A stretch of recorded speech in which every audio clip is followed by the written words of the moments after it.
साहेब फक्त तुम्हाला एवढंच सांगतो, धाराशिव जिल्हा हा या जिल्ह्यातले शिवसैनिक, या जिल्ह्यातल्या सर्वसामान्य जनता ही ठाकरे कुटुंबाने मातोश्रीची एकनिष्ठ असलेली जनता आहे. त्यामुळं कुणी आलं कुणी गेलं तरी शिवसैनिक खंबीर आहे, जागेवर आहे. साहेब पाऊस होता, या धाराशिवमध्ये दुसरा हॉल मिळाला नाही आपल्याला, परंतु विनंती आहे की आपण किंवा आदित्य साहेब आम्ही शेतकऱ्यांसाठी 1-2 महिन्यात आंदोलन घेणार आहेत.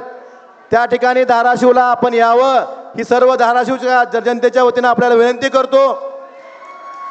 आणि साहेब एवढंच सांगतो की निष्ठा ही बोलून दाखवायची नसते साहेब, कृतीतून दाखवायची असते.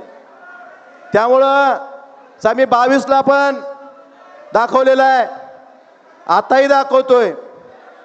या सगळ्यांसमक्ष तुम्हाला प्रत्येक समक्ष सांगितलेलं साहेब, पण या तमाम धाराशिवकरांच्या समक्ष सांगतो साहेब, काही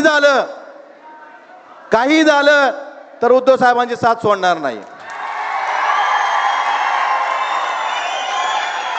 आणि साहेब हा शब्द त्यांना आणि तुम्हाला एक शब्द देतो, काही झालं की काही वेळ आली तर या शिवसैनिकाला वाऱ्यावर सोडणार नाही.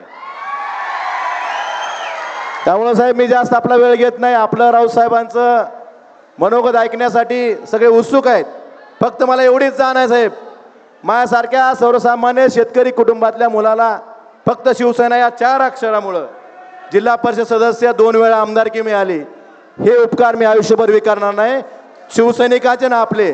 त्यामुळे मी कायम आपल्या सोबत आपल्या आशीर्वादाने इथून पुढच्या काळात काम करत राहील.